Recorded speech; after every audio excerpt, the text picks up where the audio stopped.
de Vladimir. Bienvenido ahora sí al abogado Ronald Gamarra, gracias por estar con nosotros y aquí además de manera presencial. Buenas noches. ¿Cuál es su interpretación sobre los resultados de la OMPE, lo que viene ocurriendo, esta presentación de Vladimir Cerrón y el pronunciamiento del candidato Pedro Castillo esta noche? Sí. Y de la señora Fujimori. Bueno, como ya todos sabemos, la OMPE ha dado los resultados oficiales finales y de su cuenta resulta que Pedro Castillo es el ganador. Evidentemente lo que hay que esperar ahora es a las resoluciones de los jurados electorales especiales y del Jurado Nacional Electoral respecto de las nulidades que han sido presentadas, ¿no? Para que se proclame al ganador, ¿no? Para que se proclame, y eso así demore 2 o 3 semanas, ¿usted considera que hay que esperar? Bueno, claro que hay que esperar. Yo creo que no deberíamos esperar 2 semanas en el sentido de que las nulidades presentadas no tienen razón de ser. Tanto así que cerca del 80% de las solicitudes de nulidad presentadas por el fujimorismo ya han sido rechazadas por los jurados electorales especiales. Y de esas, el fujimorismo ya presentó por lo menos 190 apelaciones contra las decisiones de los jurados electorales especiales. De esas, el 67% han sido declaradas improcedentes por los propios jurados electorales especiales. Es decir, entre el 80%, el 80% de las solicitudes presentadas por el fujimorismo, es decir, todas las que han sido resueltas, todas han sido rechazadas por los jurados electorales especiales. Es decir, no tenía razón de ser la presentación de esas solicitudes de nulidad. Yo no cuestiono el derecho, que lo tienen y que lo han ejercido. Lo que insisto sí, sobre el fondo de su pretensión. No tenían razón. La gobernabilidad es una buena pregunta para las dos partes en este momento. Hay un reconocimiento, me imagino, de ambos candidatos de que cualquiera sea la decisión del jurado, esperándola con la paciencia que corresponde, van a tener que gobernar para las dos partes, no para esa mitad que apostó por ellos. ¿Cuál es su lectura desde el lado de el candidato Pedro Castillo? Bueno, lo hemos escuchado ahora, ¿no? No son chavistas, no son comunistas, son trabajadores, ¿no? Representan una opción política como cualquier otra, plural, propia de la democracia y que ha recibido el favor popular y que representa sobre todo a los sectores olvidados que requieren un cambio y que no han sido beneficiados con un modelo económico que ha demostrado su falta de capacidad para incluir a todos. La presencia de Cerrón en esa fotografía, ¿cómo la interpreta? ¿O cómo la deberíamos interpretar siendo, digamos, la piedra en el zapato del señor Pedro Castillo, la presencia de Cerrón y lo que él dice en este plan de gobierno que lo inspira y que finalmente presenta ante el jurado, ¿no? Vi al profesor Castillo hoy día en la mañana y esa foto no corresponde al día de hoy. Esa es una foto antigua utilizada por Cerrón para presentarse como el ganador. El señor Cerrón debe responder a la justicia. ¿Y cuál es el ambiente a la interna entonces de Perú Libre? No lo sé porque yo no soy miembro de Perú Libre. Porque cada vez que alguien se pronuncia, como ha ocurrido incluso con congresistas electos, Cerrón pareciera enmendar la plana. ¿Usted es parte del equipo técnico? No. ¿En calidad de qué está? Yo soy abogado. Un abogado, defensor de la democracia y que en este caso defiendo la voluntad popular expresada en el voto del 6 de junio. ¿Debería ser Pedro Castillo mucho más explícito y claro con respecto a Cerrón? Bueno, ya lo dijo, ¿no? Que no va a ser ni siquiera portero de un edificio durante su Pero cuando aparecen estos tweets... Bueno, me imagino que se pronunciará, ¿no? Que se pronunciará. Sí. Ahora, en caso, yo le planteaba la pregunta de la gobernabilidad, ¿no? Hay quienes dicen, esto va a ser imposible. Gana Castillo, hay un sector de la población que no va a terminar de aceptar esa elección y que va a insistir porque así es, ¿no? No les gusta la idea de que Castillo vaya, tienen algunos temores justificados o injustificados, pero temores al fin respetables, y sea el caso de Keiko Fujimori también. ¿Estaría el señor Castillo, digamos, en la disposición de tender puentes con la señora Fujimori? Yo lo que entiendo es que el presidente Castillo será el presidente de todos los peruanos, porque es lo que corresponde. Él no va a responder solamente al 50% más uno que en segunda vuelta votaron por él, porque finalmente también debemos estar claros todos que los votos en la primera vuelta fueron minoritarios absolutamente para todos, incluido para el profesor Castillo.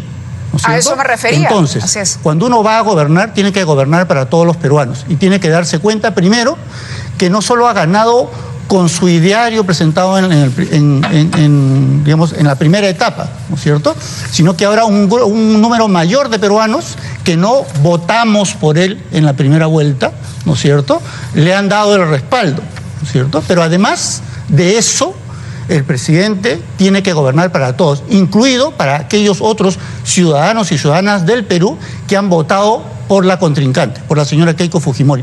Evidentemente, tiene que haber un cambio, requerimos un cambio, muchísima gente reclamamos un cambio, pero ese cambio tiene que darse en democracia, respetando las reglas de la democracia e incluyendo a todos, absolutamente. Y teniendo en cuenta también lo que reclaman aquellas personas que no han favorecido con su voto al profesor Castillo. De acuerdo. Le pregunto por declaraciones de Verónica Mendoza cuando ella dice con el fujimorismo ni a la esquina y decide su apuesta por el profesor Castillo.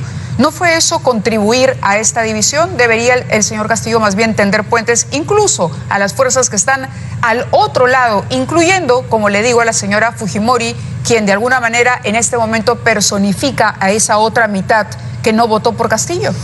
Bueno, lo que creo es que la política se debe mover por consensos, no por enfrentamientos, ¿no? Y en su momento tendrán que tomarse grandes decisiones, ¿no? Como por ejemplo, ¿cuál?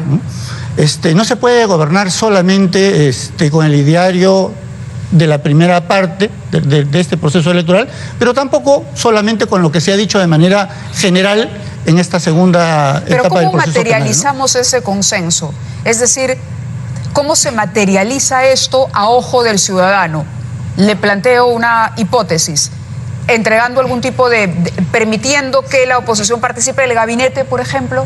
Bueno, pudiera ser, pero primero habrá que ver cuál es la postura que asume la oposición, porque tenemos a Keiko Fujimori no reconociendo la realidad, ni siquiera las decisiones tomadas hasta el día de hoy, y va a persistir en su negativa de reconocer, entiendo yo, la decisión del Jurado Nacional de Elecciones. ¿Está convencido? Yo estoy convencido que no la va a aceptar. ¿Por qué?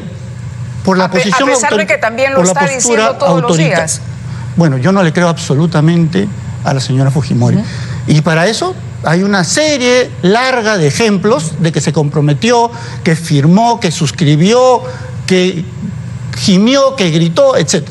Y que luego traicionó absolutamente todas esas proclamas, ¿no? Entonces, habría que ver, porque además yo me imagino que el fujimorismo y otros grupos afines le van a hacer una oposición cerrada al presidente Castillo. Esto es lo que usted supone a priori. Usted me pregunta a mí, sí, yo le contesto. Lo que supone claro que sí, a priori. Por supuesto. ¿A partir de sobre qué la señales? base Sobre de la la base realidad. de lo que ha dicho la señora Fujimori. Por supuesto. Claro. Pero no y los otros partidos.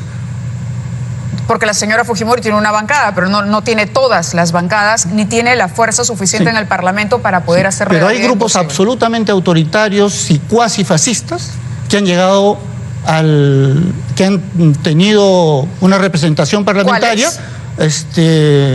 Renovación Nacional, por ejemplo. ¿Y Castillo tendría que conversar con ellos? Yo me imagino que en el Congreso las bancadas van a coordinar, evidentemente.